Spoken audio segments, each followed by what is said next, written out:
Hola compañeros y profesora, hoy explicaremos cómo analizar un poema. ¿Cómo analizar un poema métricamente? Primero debemos desarmarlo en piezas de menor a mayor y analizar la cantidad de sílabas que tiene cada verso y cómo se comporta en el poema.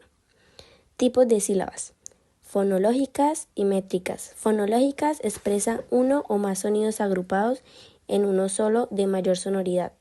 Métricas se entonan en la voz, estando formadas por un sonido vocálico de máximo 2 palabras. ¿Cómo analizar las rimas en un poema? Las rimas se dividen en consonantes y asonantes. La rima consonante es cuando coinciden las vocales y las asonantes se caracterizan porque solo se coinciden los sonidos vocálicos en la última sílaba de cada verso. Debes identificar la rima, determina el tipo de rima y analiza la función. ¿Cómo analizar los versos en un poema? Un verso es la menor división estructural que existe en un poema. Toca reconocer utilizando los datos que ya tienes. Los tipos de versos son, según la cantidad de sílabas, simple, compuesto, de arte mayor y menor. Según su rima, rimado, suelto, blanco. Según su acentuación, trocaicos, yámbricos y mixtos. ¿Cómo analizar las estrofas de un poema? Los poemas se conforman por estrofas, la división media de un poema.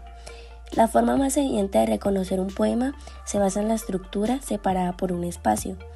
Para continuar el análisis de un poema, vemos tipos de estrofa: verso único, pareado, terceto, cuarteto, quinteto, sextina, copla de arte mayor, décima o espinela, soneto, romance, silva. Otros tipos de estrofa son verso suelto, villancico, romancillo, etc. ¿Cómo analizar los elementos internos? Ya analizamos los elementos externos, nos quedan los internos. Para esto debemos tener en cuenta lo siguiente.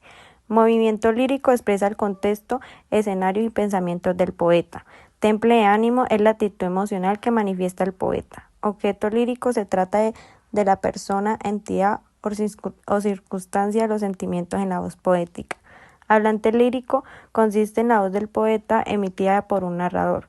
Actitud lírica se basa en la forma de expresar las ideas dentro de un poema para escribir la realidad. Otros elementos del poema. Los poetas buscan embellecer sus obras haciendo uso de figuras literarias. Reconocer estos recursos en un poema nos servirá para entender más el estilo del poeta y lo que nos quieren transmitir. Pensando en esto, aquí puedes observar los recursos más empleados para que los reconozcas al analizar un poema. Recursos fónicos, recursos morfosintácticos, recursos semánticos y recursos basados en semejanza. Y por último, si necesitas analizar un poema que lees por primera vez, te recomendamos que lo leas con el corazón, las emociones y el espíritu, mas no con la razón. Esto servirá para una parte de tu reflexión, ya que la poesía expresa y busca transmitir emociones e imágenes al lector. Espero que les haya gustado. Mi nombre es Jaciel García. Y mi nombre es Nicole Gómez. Muchas gracias.